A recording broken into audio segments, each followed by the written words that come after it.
Hi guys, welcome back to my channel. My name is Christian. Good morning, good evening, good afternoon, good night, good day. Wherever you are, whenever you are seeing this, I hope you are good. So guys, of course, I'm coming at you guys from a bit of a different area. I'm not really sure what I want to do with my setup these days, but I do want to do something a little more intentional. So just be on the lookout for a bunch of different setups and different things put together.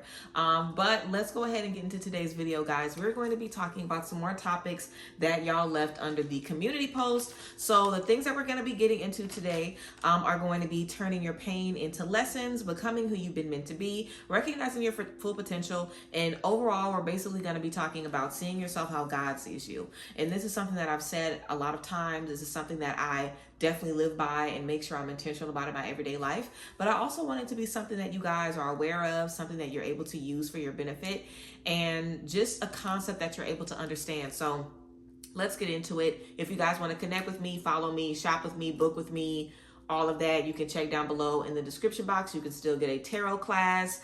You can still book your own mentorship, releasing sessions, tarot sessions, all kind of different things down below. We are currently reading The Secret in the book club. If you're interested, it is never too late to join in with us. And yeah, I'm going to be having another event this month with Sacred Solidarity, the online community. So make sure you check down below. If you're in Dallas, Texas, follow us on Instagram at Sacred Solidarity so you can get into it and not miss the event. But let's get into it, guys. So I think it's just really, really important that you're able to see yourself in a different light. I think this kind of goes hand in hand with imposter syndrome and insecurities, but not too much, because I think that it's easier for us to kind of accept things in others than it is for us to accept it in ourselves. And also, we really are perfectly and wonderfully and beautifully made. You know, we are exactly how we are supposed to be. There isn't anything wrong with you. There isn't anything that God wished he would have done differently when he created you. You are created and put together divinely, exactly how you're supposed to be made. Every obstacle, every issue, every moment of trauma, every pain, every insecurity, every trial that you've been up against, everything has been predestined, and it's been organized for you to continue to step into your purpose, to fulfill your purpose, to elevate, to grow. You know, I was just thinking about how sometimes God takes us through moments that are so dark, so traumatic, you know, moments where we literally feel like we're not going to make it through,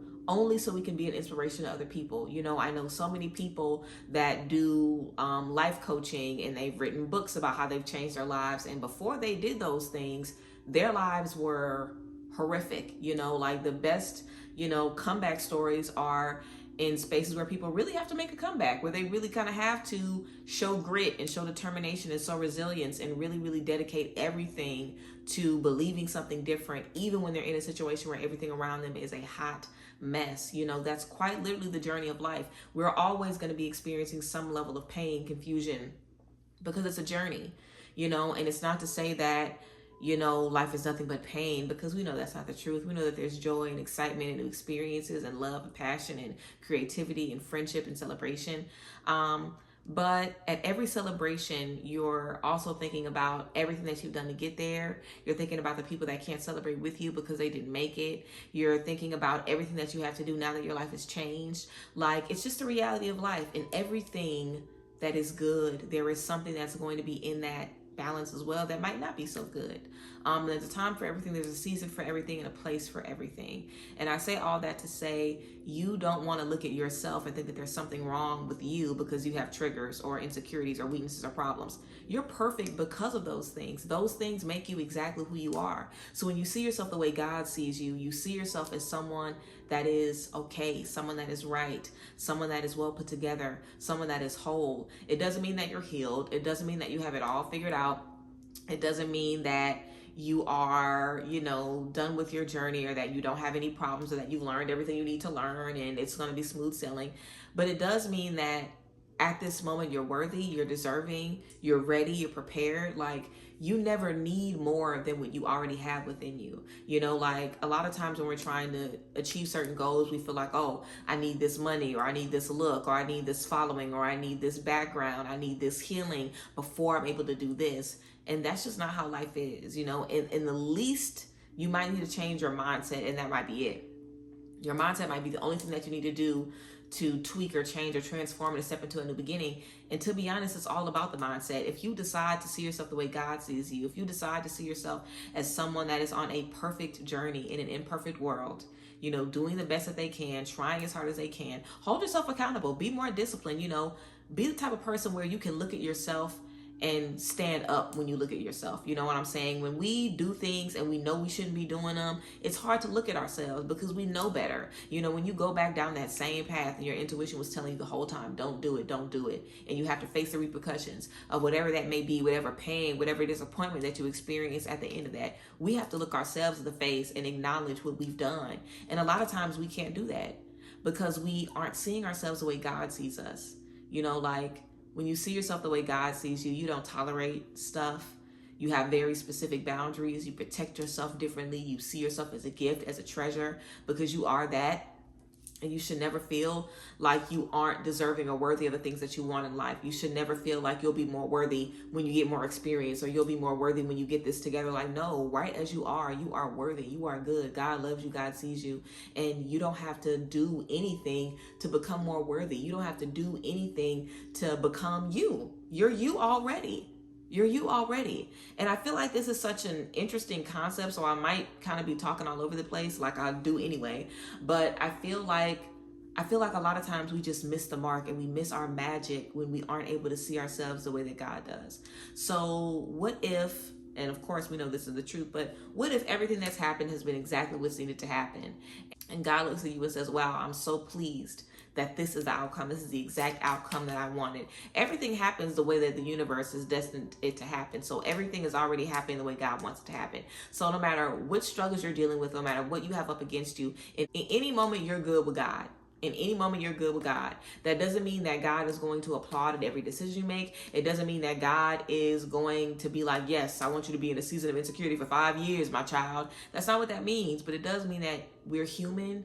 God knows that we're human. We're not being held to any unrealistic standard. And holding ourselves accountable, knowing ourselves, being in touch with our mindset is going to help us make the best decisions possible when we can. Being who you need to be, stepping into your full potential doesn't look like being at 100% every single day. It looks like knowing when you need a break, knowing to give yourself grace, knowing to forgive yourself, knowing to forgive others, knowing the things that made you who you are, knowing the things that have influenced you positively and negatively to bring you to this moment. It means being able to recognize that nothing happens by accident. It means recognizing that there's something bigger than you and greater than you that's, pulling all the strings for you. So it really is kind of effortless. You know what I'm saying? Like, it's knowing that your potential is endless and that there's nothing you can't do. There's nothing where you'll get to a point and you'll stop working or you'll stop being. You'll never stop. Your life is endless. Like, we are endless and infinite as spirit beings. So you don't ever have to feel like your time is going to run out. You don't ever have to feel like you're not good enough, or you don't ever have to feel like it should be somebody other than you. You are quite literally the only person that can do what you're destined to do. You're the only person that can do that. So if you aren't able to see your full potential or understand or recognize your full potential, the chances are that you're believing what other people are telling you.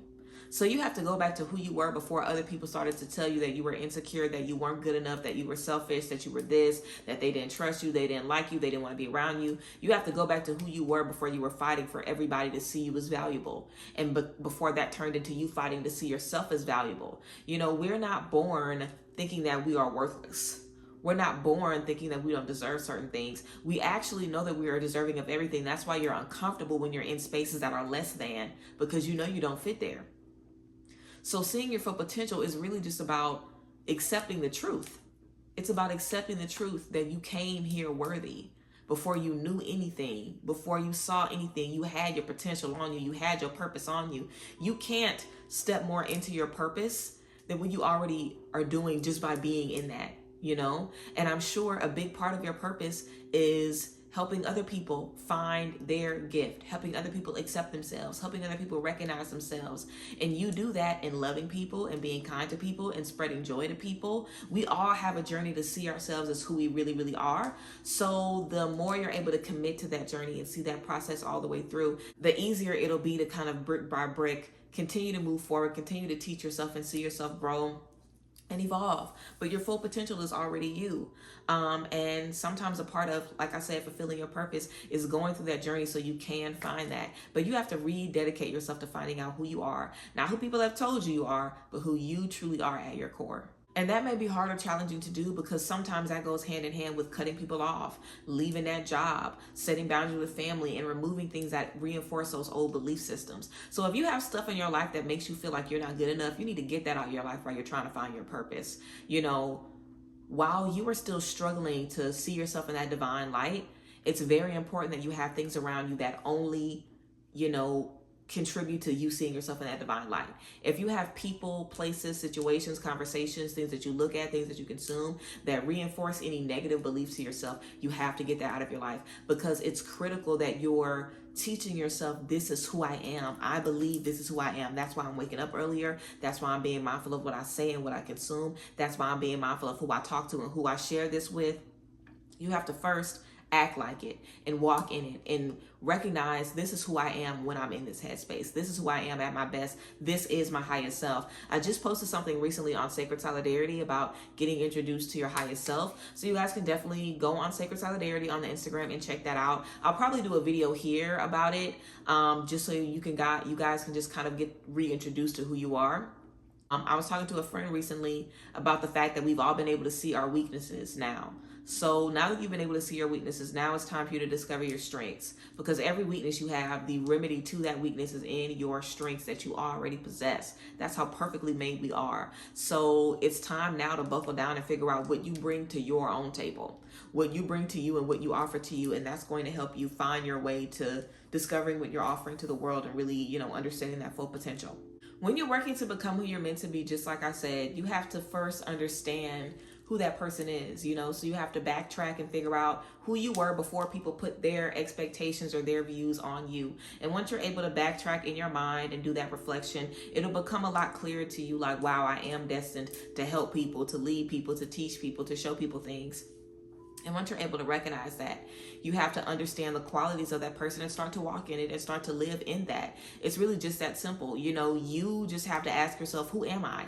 It's not about who you need to be or who you're becoming. You are that right now. When you reach that finish line, you'll be the same person, the same identity that you are right now. You're already that. So it's about recognizing that. And when you recognize that, you can start to live in it and walk in it, because you will be confident. You will be responsible. You will be resourceful. You will be kind. You will be generous. You will be humble. You will be all of those things, because you don't have to dream about being this healed version of you. You can decide, I already know what I look like healed.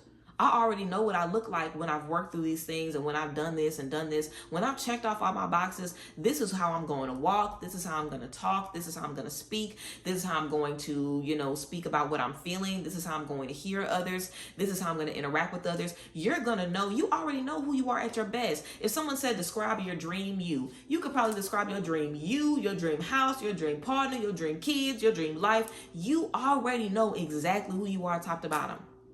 You know who you're supposed to be. So it's not about becoming that. It's just about realizing that you're that right now and stepping into it. And it's easy. You know, if you know that you're someone that's confident, why aren't you confident?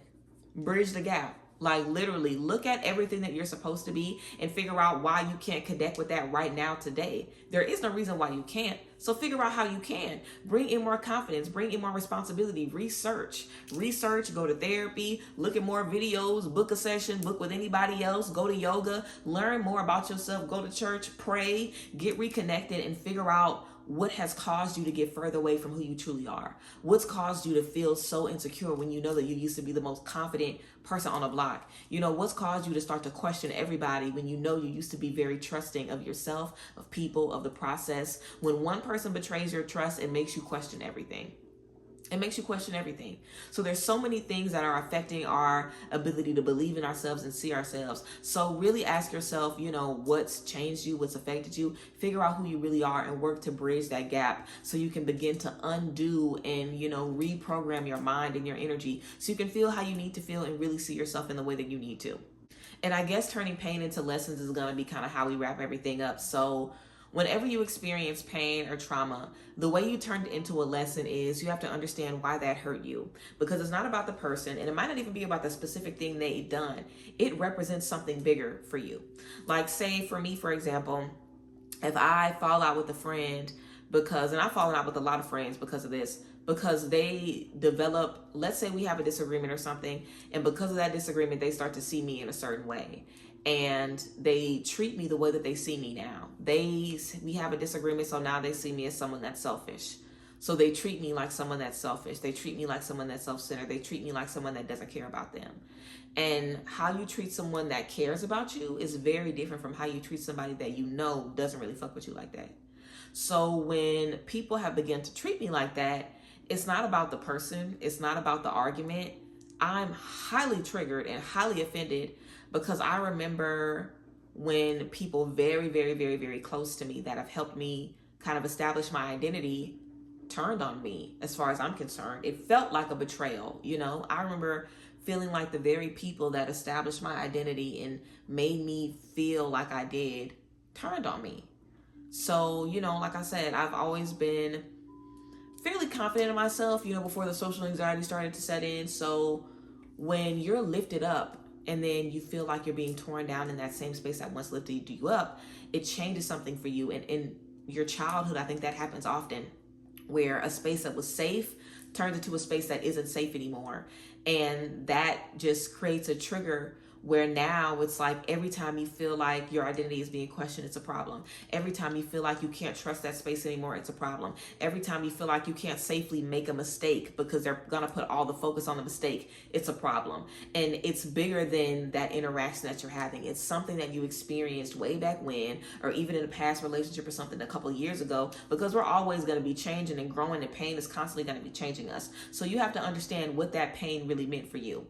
Yes, this person cheated, but is it about the relationship between you and your dad, or the things that you saw in your parents' marriage? Is it about you feeling like you have abandonment issues and no one's ever going to be able to love you for the truth? Is it because this person pressured you to communicate, and when you finally did, they left anyway? So you feel like no matter what you do, it'll never be good enough? And that's about you feeling like there's unrealistic expectations that have been set for you from childhood.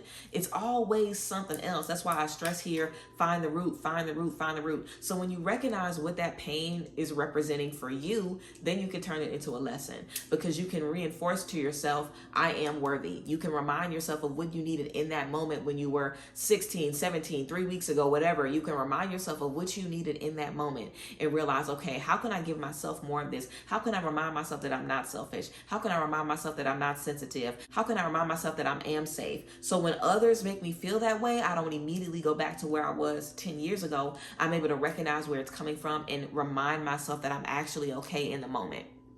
That's how you make it a lesson. That's how you're able to kind of heal yourself in real time from those moments in the past. And I'm going to give you guys an example of this. Like, I have anxiety. So when you're working with anxiety, I think this is the best way that you can kind of turn a pain into a lesson. So let's just say, for example, I'm always hyper focused about how I'm being perceived and how people are perceiving me when I'm in public. So let's say, for example, I had a moment where, and I have a lot of moments like this from my childhood where bullies, and if you've been bullied, you already know. If a certain group of kids start to look at you and talk amongst each other, you already get anxious. Like, Lord Jesus, somebody about to walk over here and say something about me. They done saw something about me that they about to pick out and say something. And at first, when it first started happening, you kind of would see people talk about you and kind of feel good. Like, ooh, they about to compliment me, or they about to say something nice. And then they come and crack a joke, and it's like, dang, well, I was expecting something different. So for me, I'm always expecting the worst. Literally. But it's my anxiety. In reality, I know that most people are about to compliment me on my outfit, tell me I'm beautiful, say something nice, be kind to me. The majority of the time, people are always nice, or people are mostly always nice to me in public, to be honest. So the social anxiety really doesn't make any sense. It's coming from moments where I was in school and kids were mean and nasty and rude, and you think that that's how the real world is, and that's how you have to interact in all social settings, when in reality, school is just prison for children, essentially. You know what I'm saying? So it's a totally different dynamic there, of course, especially if you're getting teased. So when I'm in a space where I am feeling anxious, I can either sit in that anxiety and be like, oh my God, this person's thinking this and this person's thinking this, and I can make it my reality, or I can recognize I'm being triggered because of A, B, C, and D.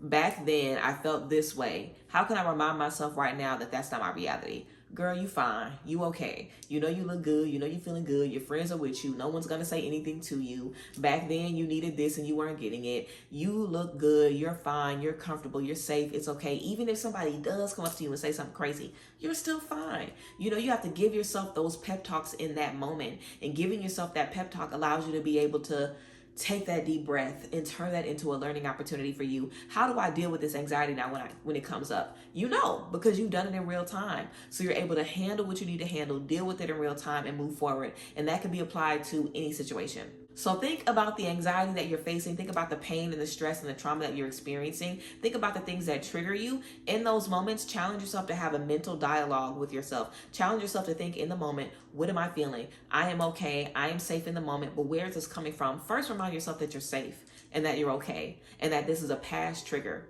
And then ask yourself, now where is this coming from? I know I'm good right now, but where is this coming from? You know, and if you can't do it in the moment just yet, start journaling about it or talking about it when you get home after those stressful situations and working through it that way. But yeah, I think all of those things will allow you to have more kindness with yourself, love yourself more, and overall see yourself the way God sees you and see yourself as someone that's perfect, not feel like the issues and problems in your life just, make it so you'll never reach your purpose or they just, disqualify you. You can never be disqualified for being who God has called you to be. Write that down and memorize it. You can never be disqualified from being who God has called you to be. So yes, I love y'all and appreciate y'all. Thank you so much for leaving me so many great topics on that post. You guys can still go and leave topics on that post, and I'm going to be making some more posts in the future for you guys to give me things that you want me to get into and chat about. But yes, I appreciate y'all. I thank y'all for being here. Check the links in the description if you want to book with me and connect with me and get into everything. I love y'all, and I will see you guys next time. Bye guys. Bless.